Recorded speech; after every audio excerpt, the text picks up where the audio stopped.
Able to introduce Donna Munoz, and to tell you the truth, I think she's wonderful.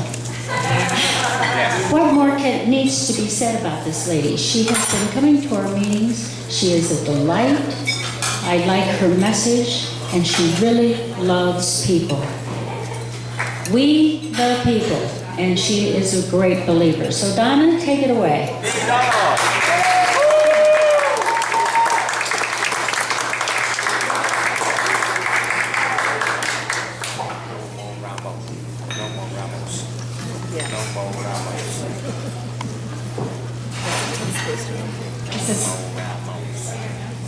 Okay, can you all hear me? Okay, the other night I went to something and I spoke, and all the way home, my campaign manager said to me, "You didn't say, I am the Republican candidate." So before I say anything else right now, I am the Republican candidate for 3rd District County Supervisor. Ooh, closer? I sound so loud. Anyway, my name is Donna Munoz. I am running against James Ramos, who's a Democrat, and I'm the Republican candidate.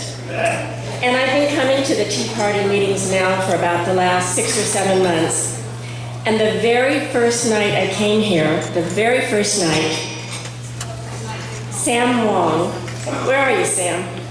Should I go away? Sam Wong came up to me after the meeting and he said to me, "Donna, in one sentence, I want you to tell me why I should vote for you."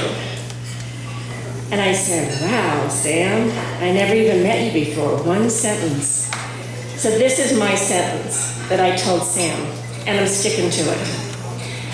I said, "Sam, James Ramos wanted the title, and I want the job." Yeah, right.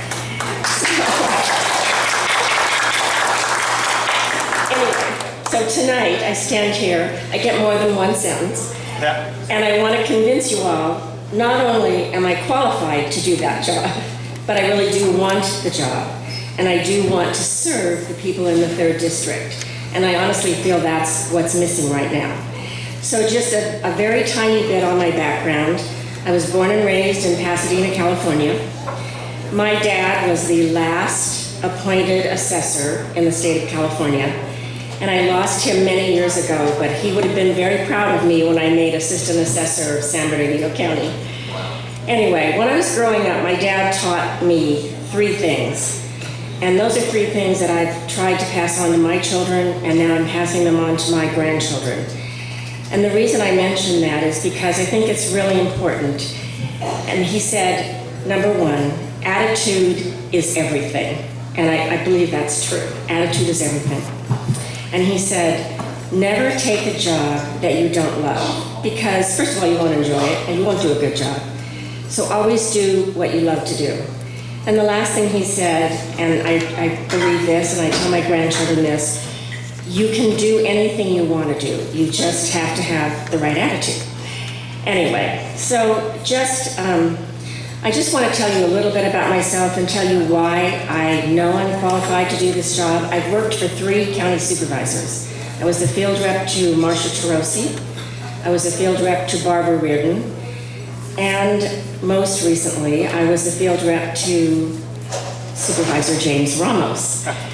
I left that position because we just had a little bit of a disagreement on, I just didn't feel that I was given the opportunity to serve the people the way I felt they needed to be served. So I moved on. My current position right now, I'm the general manager of Morongo Valley Community Services District and Fire Department. And as general manager, when I took that position, I realized that the pay that they had offered me was really way above what the community could afford. So on my own, I have taken a pay decrease of over 45% of my salary. And I know I was at the last meeting when Neil Derry was talking about the very high salaries in the county. And it probably is something that needs to be addressed in the country, right? Anyway, I've been very blessed over the years to have received many honors for my service to the community. Last year I was Paul Cook's Congressional Woman of Distinction. I've been the State of California Woman of the Year. Last year I also received the State of California Special Districts Outreach and Advocacy Award. I've received a lot of awards up in the basin, but you know, it's not the awards. Those are just things that you hang on the wall.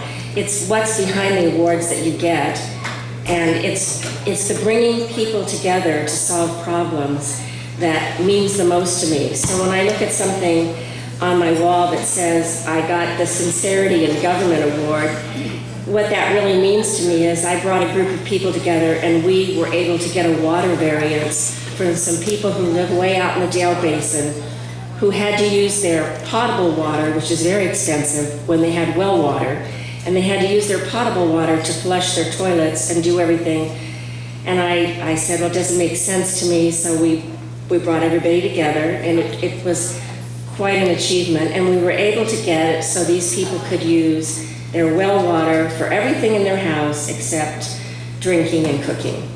Anyway, I think it's important, and I think one of the things, and thank you, Carolyn, for saying that I love people, because I really do.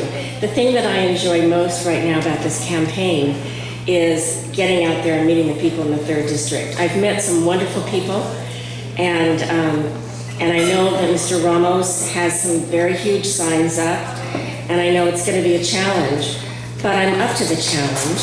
I'm very serious about this campaign, and I would put together a staff that would be very user-friendly, and I think that's missing right now. I think it's very important that you're responsive to the people, that you get back to the people, that you're out there and you know what's going on.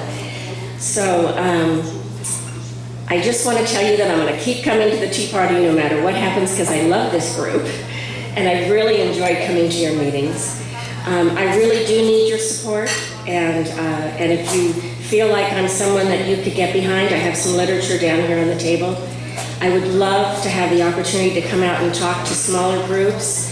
If you want to just have a group over for coffee, or I love chocolate and red wine. I'm not supposed to say that, but I do. And so I'll come for a cocktail party.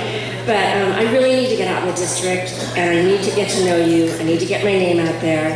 And I would truly appreciate your support and your vote in June. So thank you. Would anyone like to ask this beautiful lady a question? Anyone in the audience? Okay. Well, thank you very much. I have some questions for you. Where were you on the night of August 12th? Which one? Question over here. Let me step down here.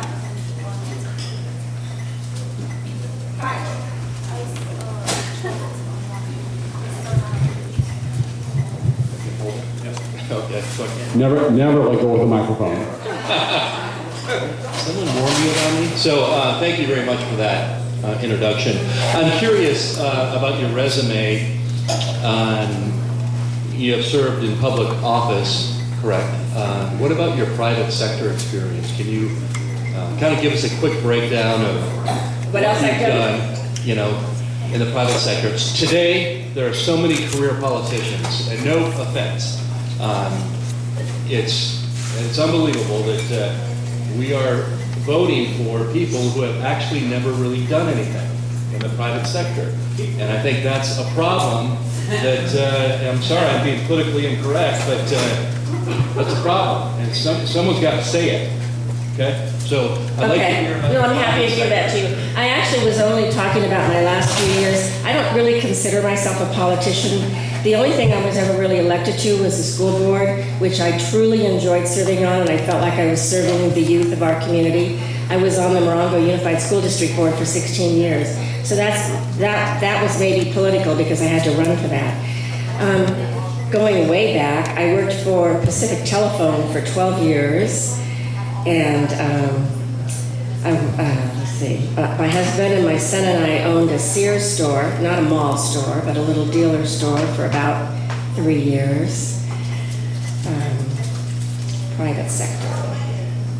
Trying to think. I mean, I started out I worked at J.W. Robinson's. I was a department manager and assistant to the buyer. I mean, I've worked since I was 13 years old. I think most people in my era I've worked all my life, so. Well, not most politicians. Well, I have. I've worked since I was 13 years old. I started out working for a caterer when I was 13, doing private weddings and things. I can't remember a time in my life when I haven't worked, actually.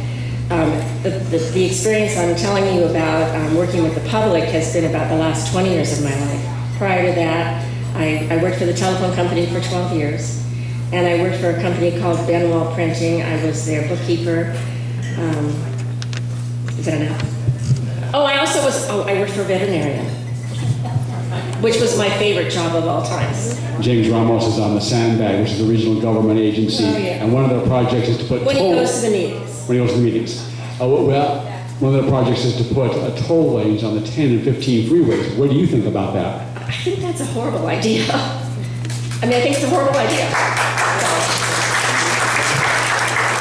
The other Sandbag project is to run 58 trains a day through Redlands. What do you Yeah. think about that idea? Well, I think that's a horrible idea too. And I only heard about that when I started coming to the Tea Party meetings, and that was my friend Sam Wong who brought that to my attention. Speaking of Sam Wong, Okay, so I have a very pointed question. By the way, I'm a public servant for the veterans. Been working with the veterans for 20 some odd years. I'm not advertising for the Veterans VA. So I'm a public sector person, but I also work in the private industry too, because I used to buy and sell used cars. Kidding. Yes, I have. And so I can understand to some extent. I do have a pointed question. So James Ramos, who touts his Christianity, whatever it is, he has lots of money and lots of influence, and he has, he bought out a lot of the big corporations here. And how do you suppose you can be, don't mind me being gender specific, but being the David and Goliath sort of thing? It would be a Donna and Goliath. Right. We talked about that a little earlier. In fact, we were saying David and Goliath. I think that if I let the fact that James has so much money stop me from running, that would be kind of silly. Somebody has to step up to the plate, and someone has to send a message to them. So, and that's what I'm doing. And see, my time's up, but when I first went into this, I prayed a lot about it because it's a big step. But I'm very calm. I feel very focused, and I'm not stressed about this because I know I'm doing the right thing for the right reasons. And if my message is loud and clear to the people, and they believe I am who I say I am, and that I'm going to do what I say I'm going to do, then maybe I have a chance to get elected, or at least have a runoff with the man. And if not, at least I was out there making my point. And I think if we don't step up to the plate, then we're just going to let things happen, and that would be horrible right now. And I would also like to say one other real quick thing. It does bother me that so many Republicans are being bought in this election, and I think that's very wrong. I think that we should stick to who we are and be true to who we are and vote for the people that we believe represent the values that we have. That's